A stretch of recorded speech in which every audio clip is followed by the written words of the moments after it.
ಮೈಸೂರು ರಾಜಕೀಯದಲ್ಲಿ ಇದೀಗ ಹೊಸ ರಾಜಕೀಯ ಲೆಕ್ಕಾಚಾರ ಶುರುವಾಗಿದೆ.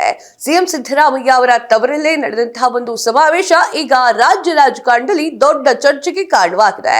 ಹಳದಿಪೇಟ ಕುರುಬ ಸಮುದಾಯದ ಘೋಷಣೆ, ಮೈತ್ರಿ ಸರ್ಕಾರದ ಭವಿಷ್ಯವಾಣಿ, ಕುರುಬ ಸಮಾಜದ ಯಾರೊಬ್ಬರು ಗುತ್ತಿಗೆ ಇಲ್ಲ ಅನ್ನೋದು ಒಂದು ಮಾತು ಈಗ ಕಾಂಗ್ರೆಸ್ ವಲಯದಲ್ಲಿ ಸದ್ದು ಮಾಡ್ತಾ ಇದೆ.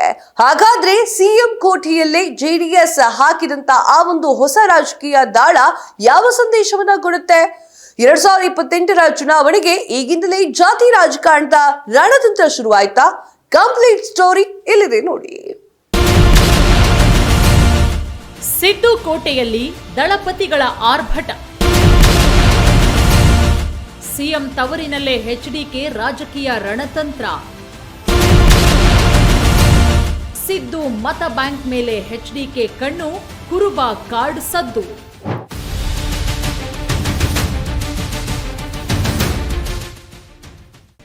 ಹೌದು, ಸಿಎಂ ಸಿದ್ದರಾಮಯ್ಯ ತವರಿನಲ್ಲೇ ಈಗ ರಾಜಕೀಯವಾಗಿ ಕುರುಬ ಕಾಡಾಟ ಶುರುವಾಗಿದೆ.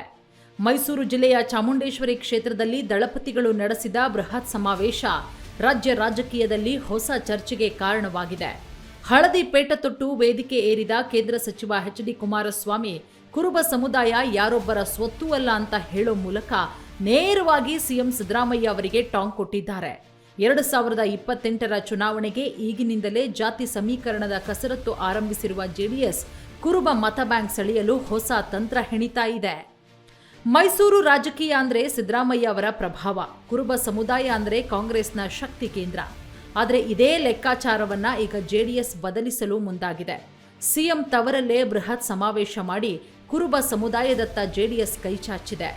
ಚಾಮುಂಡೇಶ್ವರಿ ಕ್ಷೇತ್ರದ ಬೋಗಾದಿ ಭೋಗನಂದೇಶ್ವರ ದೇವಸ್ಥಾನದ ಸಮೀಪ ನಡೆದ ಸಮಾವೇಶದಲ್ಲಿ ಸಾವಿರಾರು ಜನರನ್ನ ಸೇರಿಸಿ ಶಕ್ತಿ ಪ್ರದರ್ಶನ ಮಾಡಿತು ಜೆಡಿಎಸ್. ವಿಶೇಷವಾಗಿ ಕುರುಬ ಯುವಕರಿಂದ ಎಚ್.ಡಿ. ಕುಮಾರಸ್ವಾಮಿ ಹಾಗೂ ನಿಖಿಲ್ ಕುಮಾರಸ್ವಾಮಿ ಅವರಿಗೆ ಹಳದಿ ಪೇಟ ತೊಡಿಸಿದ ಕ್ಷಣವೇ ಕಾರ್ಯಕ್ರಮದ ಹೈಲೈಟ್ ಆಗಿತ್ತು. ಇದೇ ವೇದಿಕೆಯಲ್ಲಿ ಮಾತನಾಡಿದ ಕುಮಾರಸ್ವಾಮಿ, ಕುರುಬ ಸಮಾಜ ಯಾರೊಬ್ಬರ ಗುತ್ತಿಗೆ ಅಲ್ಲ, ಸಿದ್ದರಾಮಯ್ಯ ಅವರಿಗಿಂತ ನಾನು ಹೆಚ್ಚು ಕೊಡುಗೆ ಕೊಟ್ಟಿದ್ದೇನೆ ಅಂತ ಹೇಳೋ ಮೂಲಕ ಪರೋಕ್ಷವಾಗಿ ಸಿಎಂ ವಿರುದ್ಧ ರಾಜಕೀಯ ಅಸ್ತ್ರ ಪ್ರಯೋಗಿಸಿದ್ರು. ಇದು ಯಾರ ವಿರುದ್ಧದ ಸಮಾವೇಶ ಅಲ್ಲ ಅಂತ ಹೇಳಿದ್ರು ವೇದಿಕೆಯಲ್ಲಿದ್ದ ಭಾಷಣಗಳು ಮಾತ್ರ ಕಾಂಗ್ರೆಸ್ ವಿರುದ್ಧದ ಟಾರ್ಗೆಟ್ ರಾಜಕಾರಣವೇ ಅನ್ನಿಸ್ತು. ರಾಜ್ಯದಲ್ಲಿ ಅಭಿವೃದ್ಧಿ ಬಿಟ್ಟು ಕುರ್ಚಿ ಕದನ ನಡೀತಾ ಇದೆ. ಮಳೆಯ ಹಾನಿಗೆ ಸರ್ಕಾರ ಸ್ಪಂದಿಸ್ತಿಲ್ಲ, ರೈತರಿಗೆ ಧೈರ್ಯ ಹೇಳಿಲ್ಲ ಅಂತ ಕಾಂಗ್ರೆಸ್ ಸರ್ಕಾರದ ವಿರುದ್ಧ ಎಚ್ಡಿಕೆ ವಾಗ್ದಾಳಿ ನಡೆಸಿದ್ರು. 2028ರ ಚುನಾವಣೆಯ ಲೆಕ್ಕಾಚಾರವನ್ನು ಇದೇ ವೇದಿಕೆಯಲ್ಲಿ ಬಿಚ್ಚಿಟ್ಟ ಕುಮಾರಸ್ವಾಮಿ, ಮುಂದಿನ ಚುನಾವಣೆಯಲ್ಲಿ ಜೆಡಿಎಸ್ 60ಕ್ಕೂ ಹೆಚ್ಚು ಸ್ಥಾನ ಗೆಲ್ಲುತ್ತೆ, ರಾಜ್ಯದಲ್ಲಿ ಮತ್ತೆ ಮೈತ್ರಿ ಸರ್ಕಾರ ಬರುತ್ತೆ ಅಂತ ಭವಿಷ್ಯ ನುಡಿದ್ರು. ಈ ಮೂಲಕ ಬಿಜೆಪಿ ಜೆಡಿಎಸ್ ಮೈತ್ರಿ ಮುಂದುವರೆಯುವ ಸುಳಿವನ್ನೂ ಕೊಟ್ಟಂತಾಯ್ತು. ಕಾರ್ಯಕ್ರಮ ಕೇವಲ ಚಾಮುಂಡೇಶ್ವರಿ ಕ್ಷೇತ್ರದಲ್ಲಿ ನಾವು ಮಾಡ್ತಾ ಇರೋದಲ್ಲ, ಯಾವ ಜೆಡಿಎಸ್ ಪಕ್ಷವನ್ನ ಮುಗಿಸಿದ್ದೇವೆ, ನಾನಿದ್ದಾಗ 58 ಸೀಟ್ ಗೆದ್ದಿದ್ವು, ಇವತ್ತು 17 ಸೀಟಿಗೆ ಬಂದಿದ್ದಾರೆ ಅಂತಕ್ಕಂಥ ಮಾತನ್ನೇನು ಹೇಳ್ತಾರೆ ಪದೇ ಪದೇ. ಇವತ್ತು 17 ಸೀಟಿಗೆ ನಾವು ಬಂದಿರಬಹುದು. ಹಲವಾರು ಕುತಂತ್ರದ ರಾಜಕಾರಣದಿಂದ ಈ 17 ಸೀಟನ್ನ ಇವತ್ತು ಕರ್ನಾಟಕ ರಾಜ್ಯದಲ್ಲಿ 75-80 ಸೀಟ್ಗಳನ್ನು ಗೆಲ್ತಕ್ಕ. ಮೈಸೂರು ಭಾಗದಲ್ಲಿ ಒಕ್ಕಲಿಗ ಕುರುಬ ಸಮೀಕರಣದ ಮೇಲೆ ಜೆಡಿಎಸ್ ಬಹುಕಾಲದಿಂದ ಕಣ್ಣಿಟ್ಟಿದೆ.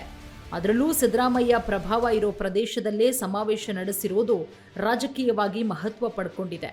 ಒಂದು ಕಡೆ ಕಾಂಗ್ರೆಸ್ ಒಳಜಗಳ, ಇನ್ನೊಂದು ಕಡೆ ಬಿಜೆಪಿ ಜೆಡಿಎಸ್ ಮೈತ್ರಿ ಲೆಕ್ಕಾಚಾರ. ಇದರ ಮಧ್ಯೆ ಕುರುಬ ಮತ ಬ್ಯಾಂಕ್ ಮೇಲೆ ಆರಂಭವಾಗಿರೋ ಪೈಪೋಟಿ 2028ರ ರಾಜಕೀಯದ ಟ್ರೇಲರ್ ಅಂತಲೇ ಹೇಳಲಾಗ್ತಿದೆ.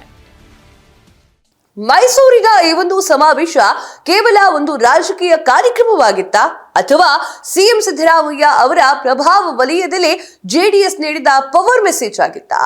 ಹಳದಿಪೇಟ ಕುರುಬ ಸಮುದಾಯದ ಘೋಷಣೆ, ಮೈತ್ರಿ ಸರ್ಕಾರದ ಸುಳಿವು, ಈ ಎಲ್ಲಾ ಬೆಳವಣಿಗೆಗಳು ಈಗ ರಾಜ್ಯ ರಾಜಕೀಯದಲ್ಲಿ ಕುತೂಹಲವನ್ನ ಹೆಚ್ಚಿಸಿದೆ. 2028ರ ಎಲೆಕ್ಷನ್ ಇನ್ನೂ ಕೂಡ ದೂರ ಇದ್ರೂ ಕೂಡ ರಾಜಕೀಯ ಕಸರತ್ತು ಮಾತ್ರ ಈಗಿನಿಂದ ಶುರುವಾಗಿದೆ.